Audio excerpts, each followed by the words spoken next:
Hi there, and welcome to Enterprise Software Innovators, a show where top technology executives share how they innovate at scale. In each episode, enterprise CIOs share how they've applied exciting new technologies and what they've learned along the way. I'm Sam Motamedi, a general partner at Greylock Partners. And I'm Evan Reiser, the CEO and founder of Abnormal Security. Today on the show, we're bringing you a conversation with Naresh Shanker, former CTO of Xerox and former CEO of PARC. Xerox is a foundational computing and technology company with over 20,000 employees and multiple spinoff companies operating at the frontier of modern technology. Before running IT and product teams for Xerox, Naresh was formerly the CIO of HP, Palm, and other notable companies. In this conversation, Naresh describes AI's impact on enterprise software, the importance of data strategy for successful AI applications, and how technology executives can empower teams using AI solutions. Well, Naresh, first of all, it's great to chat with you again. We've known each other for a while, and every time we chat, I'm always impressed with just your personal history of innovation and technology. Maybe kick us off. Do you mind sharing a little bit about some of your experience? Maybe give a quick overview about your career so far. So I started my career actually in the field of healthcare, and a lot of my work was in diagnostic medicine. And the focus is really around developing products, technologies, services, and the enabling IT architectures to take solutions to market and envelope it with all of what I call healthcare providers in terms of doctors, patients, and the nursing care in the field of diagnostic medicine. So we're talking ultrasound, fetal monitors, patient monitors, echocardiographs, defibrillators, that whole world of diagnostic medicine really focused around mother and child care. So that was one world. And then it transitioned over into the biotech life sciences space. And a lot of the work we did there was really around gas chromatography and liquid chromatography, blood analysis and blood analyzers, that whole world of life sciences, really exciting space. And over time, evolved into the whole world of mobility and consumer computing, developing what I call the first set of mobile phones and interfaces with the WebOS operating system. And over time into more commoditized end-user computing technologies, data center, traditional infrastructure and software and application technology stacks. And then more recently into the whole world of research and development around many different spaces, from IoT and sensing technologies to 3D additive manufacturing, the whole world of advanced material sciences, healthcare, and last but not least, climate technologies. So it's been quite a fun journey, and it's been quite a crazy ride as my roles evolved from being a CIO to being a CTO and eventually being a CEO, where I headed one of the largest and famous research institutes around the world. I appreciate that. Well, you've had such a storied career leading different technology teams at some of the world's most innovative companies, right? HP, Xerox. And you've also seen the early years of many of these major technology, transformative technology shifts. And a lot of those transformative shifts were obvious today in hindsight, maybe less obvious, right, in the early years. And it feels like AI is also one of those up and coming transformative moments for technology. Some argue it's as big as a shift, to cloud software, right? It's a big change in how people build and use technology. How you think AI is currently impacting the landscape, enterprise software, and how you're seeing the world from both your perspective today, but also given the long period in history of being at the forefront of innovation. Yeah. So the power of AI, we know, has been fairly transformative. It's matured over the past decade.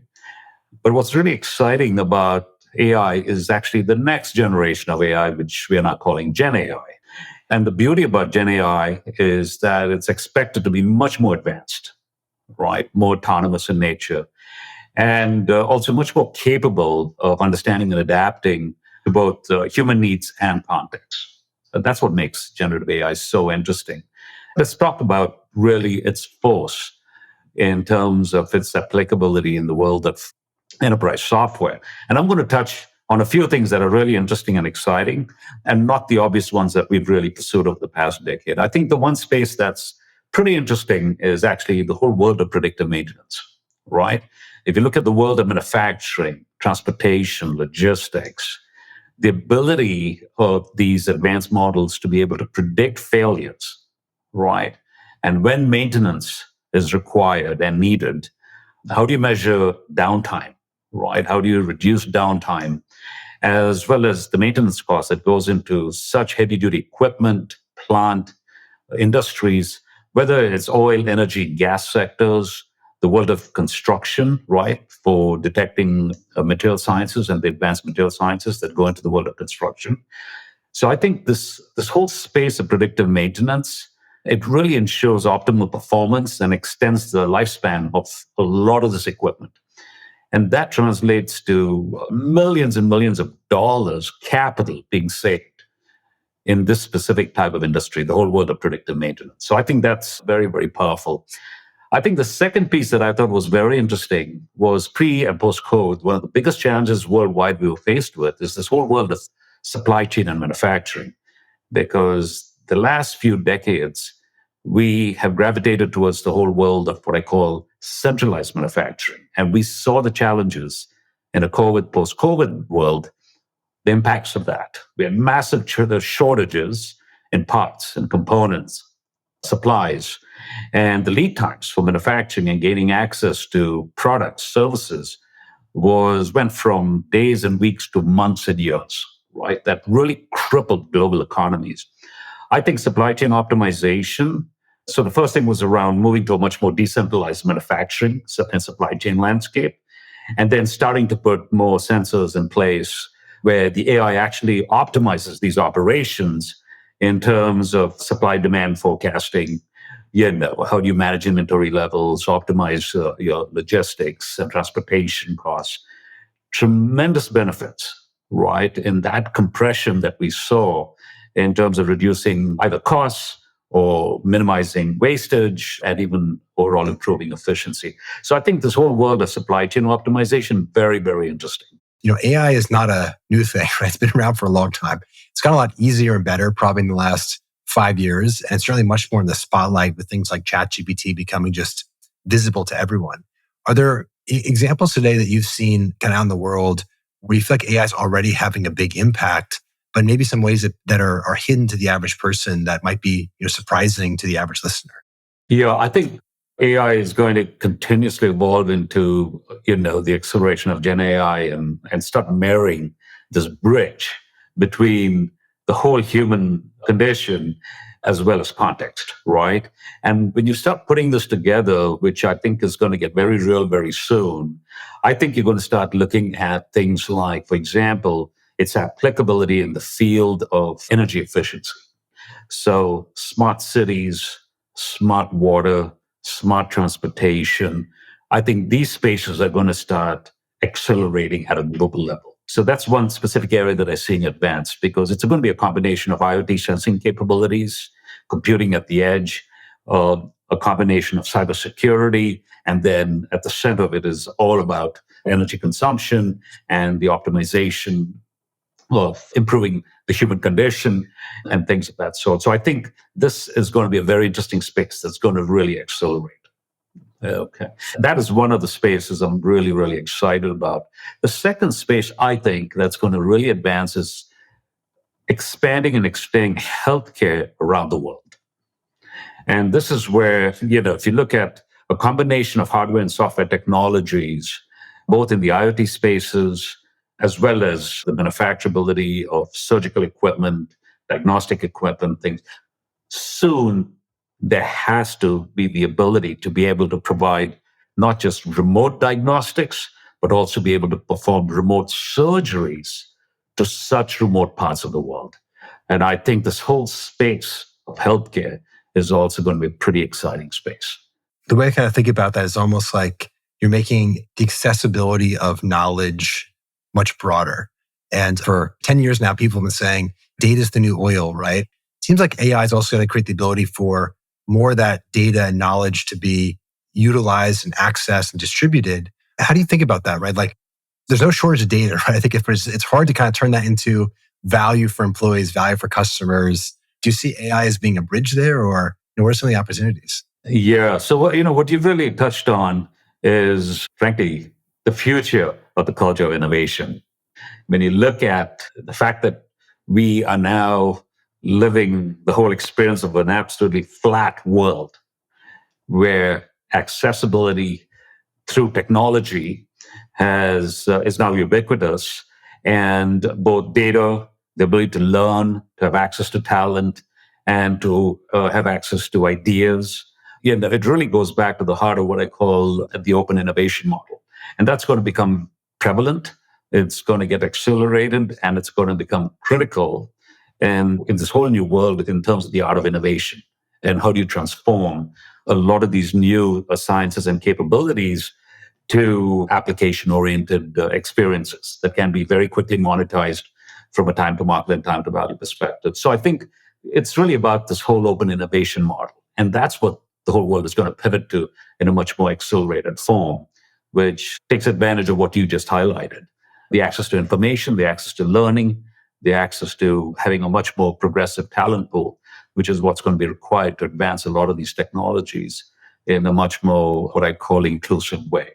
So it seems like there's the data assets that different companies have been collecting over the years, right? Again, whether it's manufacturing data or whatever it is, that seems like that's going to become, those assets become more valuable with AI. Do those data sets become an advantage because you have kind of some differentiated data to feed into your models? Or do those data sets become less valuable because they're more accessible with kind of these general large language models? How does the rise of AI affect kind of data strategy for an organization? Yeah, I look at it as two worlds. There's going to be data that's going to be what I call foundational to these models, to these learning-based models, that can actually help advance certain capabilities that are much more commoditized. But then there's going to be a whole layer of specialization. That specialization has nuances because there's going to be foreground IP, background IP, meaning intellectual property, right? And then there's going to be all of the policies, regulatory aspects that governs that data. And then there's security and regulatory requirements. All of that has got to get layered. And I think the way we break down this challenge is to just make sure that the data can be what I call classified, segregated, compartmentalized in a way that it can actually serve as building blocks around what is truly a commodity to advance a set of capabilities versus what is going to be very specialized to be a differentiator in specific industries to advance specific sciences, right? It is a very complex problem that has to get solved because, as you know, like you said, data is oil, okay?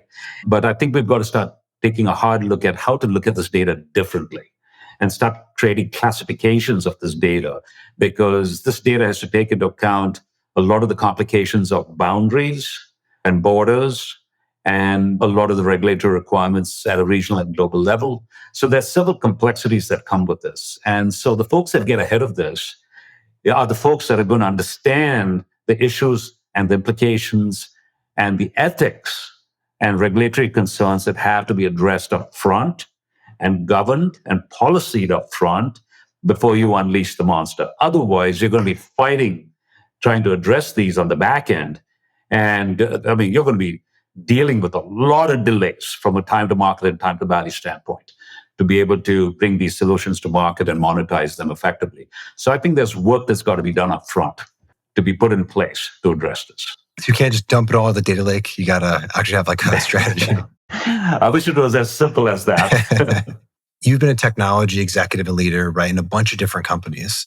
And I'm sure if you and I were talking 10 years ago, your belief about data strategy is probably different than it is today, right? Now that we see some of the opportunities for how data can be used, it probably affects, things that maybe were less important, right? The compartmentalization, the segregation, that becomes a lot more important in this world that you're describing. And what would be your advice to a new CTO coming into the role, right? Thinking about their data strategy to, best set themselves up for the future of, AI capabilities. Any advice or guidance or things you think that are more important than they seem or less important than they seem? What would be your kind of pro tips there?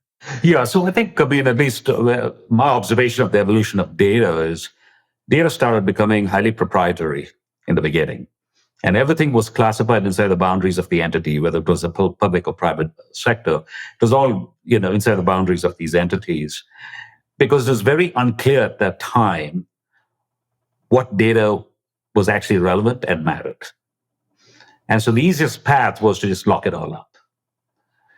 And the challenge with that is that you tend to be very siloed, inwardly focused, and you're not able to think through what are the possibilities of new advancements, new business models, monetization models, go-to-market opportunities. So when you start stepping back today and what I learned through this cycle we went through from public companies to then the newer evolution of companies, right? A lot more energy went into the classification of data to really understand what data truly mattered. That takes a lot of time, effort, and intelligence to do. But once you do that right and upfront, it's much easier to go down the path of finding new opportunities to monetize and go to market more efficiently and in a much more differentiated way. The biggest challenge I discovered in the past 10, 20 years and in the next 10, 20 years, is the folks that are best positioned to understand how do you build the right business models, monetization, and go-to-market models are the folks that best understand the data that's relevant and matters. And that is having a much deeper understanding of the business and less about technology. And when you understand investors, your customers, your partners, your employees in terms of what really matters, and as they learn and understand the deep understanding have a deep understanding of the business and the opportunities in terms of how do you bridge and take advantage of what's available in the marketplace with an open mind, right? I think you can start bringing these worlds together.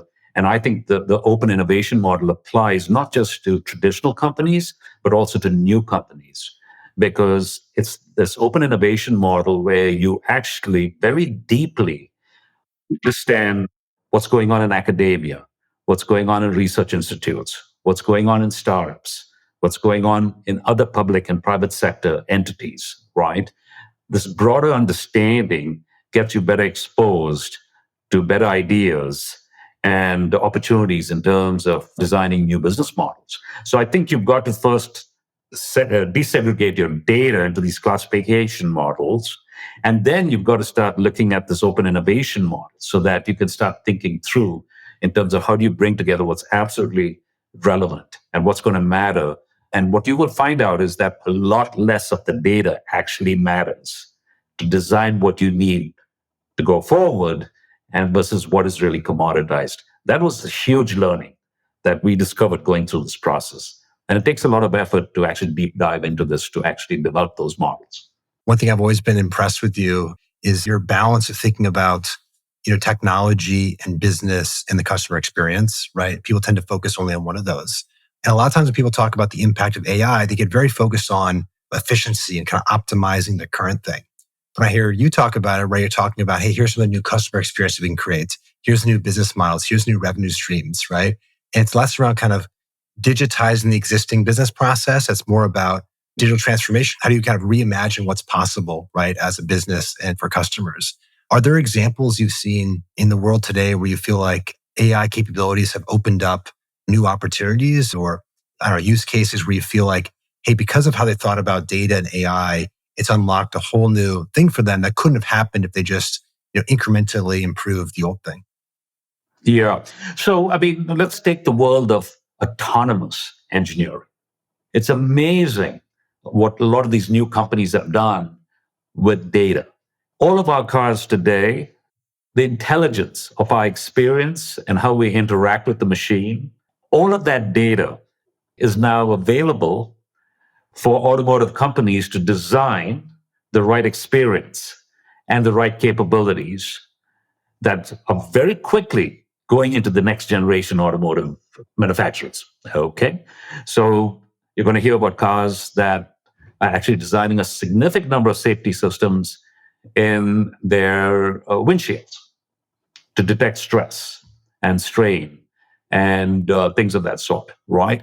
I think very powerful because I think automotive, the whole world of automotive, which is also applying to aviation and aeronautical systems, is that it's going to take care in a very, very advanced and predictive way passengers like never before.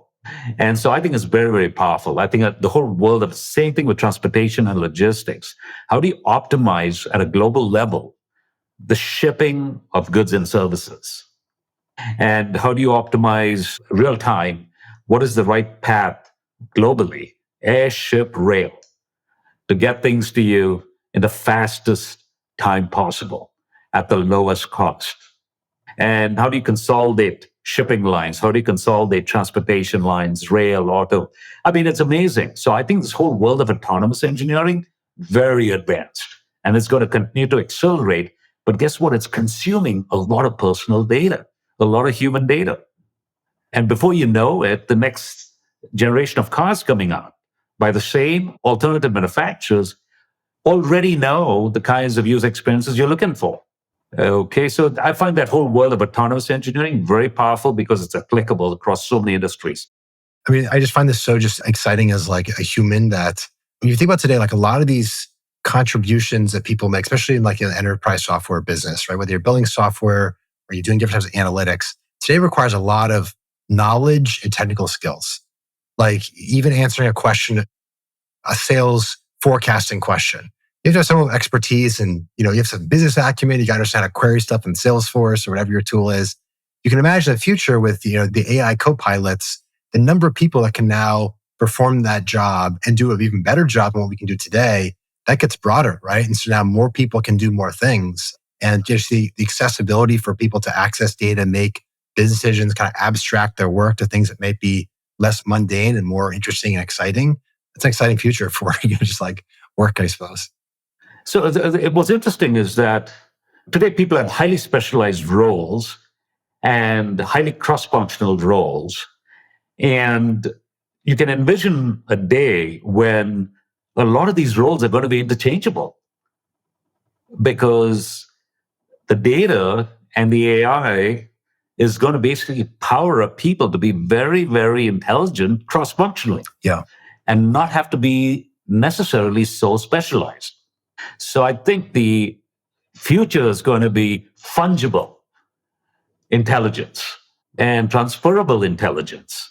Yes, there will always be a need for certain specialization, but eventually it's that specialization that translates to fungibility.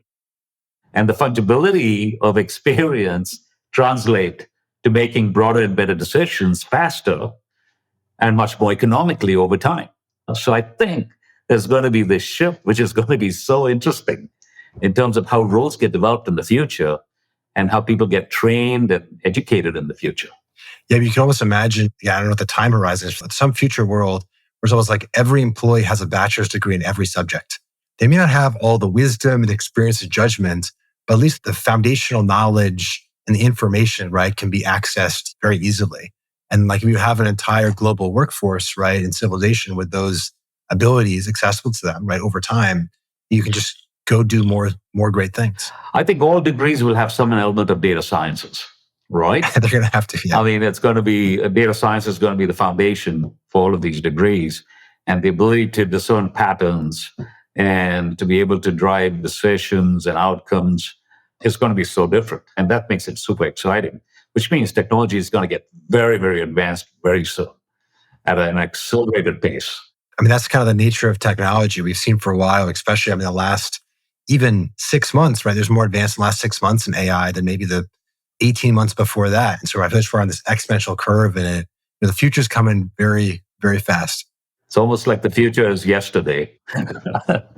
Yes, I feel like that quite regularly. You're talking about kind of the transformation of business models, products, services, and what kind of suppresses innovation sometimes kind of this incremental, like, hey, we're going to do the old thing a little bit better.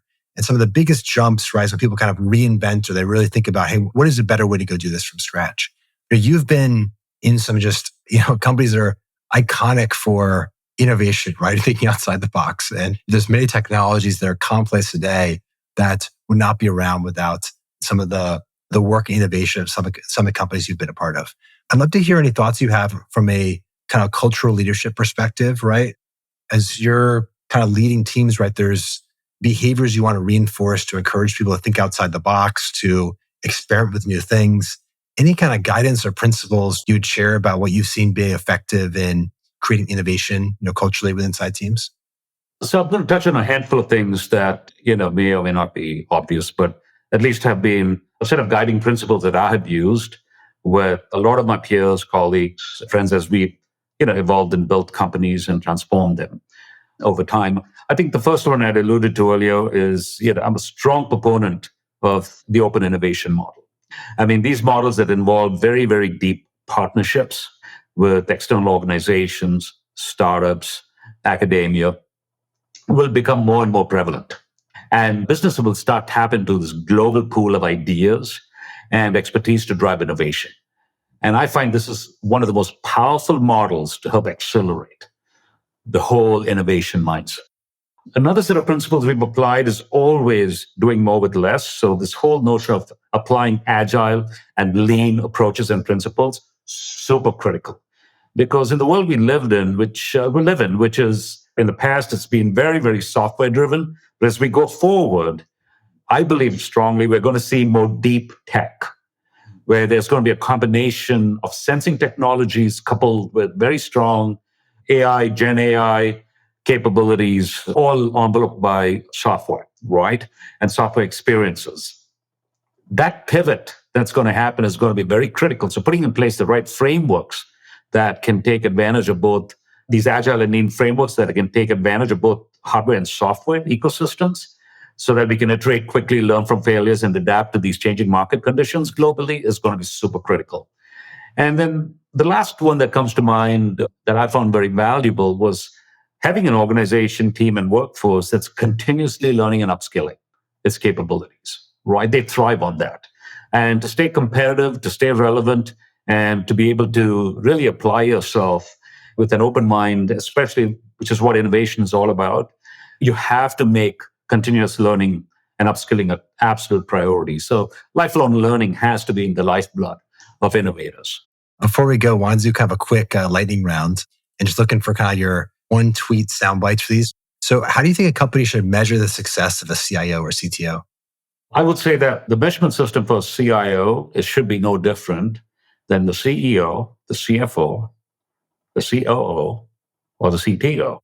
Because at the end of the day, what your investors, shareholders care about is how do customers measure your success? And at a very fundamental level, it really is about, are you producing the greatest products with the greatest experiences for your customers? And whether it's been measuring net promoter scores, lifetime value, there are so many amazing metrics in terms of brand loyalty and things like that. So I think that's the first thing. The customer's got to be front and center. And to the extent you can meet a customer experience front and center and have a greater than 90% retention rate of your customers, right? I mean, it's phenomenal. So I think, customer centricity is super critical. What advice do you have today, or that you wish you could have given yourself back then? I think the first thing is to really surround yourself with a group of trusted advisors early in your career, and even when you're moving from company to company. And this could comprise of people that are friends, both professional, they could be personal in nature, but a trusted group of advisors that have broad, diverse experiences that can actually help you navigate through different challenges over time. And people that bring an outside-in view of the world and a much more open view of the world in terms of how you solve the problems. And so that's important. So I call it having your own personal board of directors to guide you. The second thing is team matters. Bringing together a team, right people, right place, right time matters. And the collaborative nature of the team is so important. You may not hire the brightest person on the planet if they can only operate in an isolated fashion. And so I think bringing together a team that gels and that brings together broader views and expertise that can really cross-functionally play as a team, very important. Early in my career, I focused a lot on bringing in highly specialized people in different roles. Extremely hard to put the jigsaw together. So I think getting a team together up front with the same cultural values and norms, mission, vision in mind, and people that are trusting, people that know how to work well together and that are smart, really matters. Team matters. This may be a bit more on the personal side, but is there a book you've read recently that's had an impact on you, right? Or your leadership? And if so, I'd love to hear which book so I can go buy it. The book that comes to mind for me more recently that I just completed is a book called From Strength to Strength, and it's by Arthur Brooks.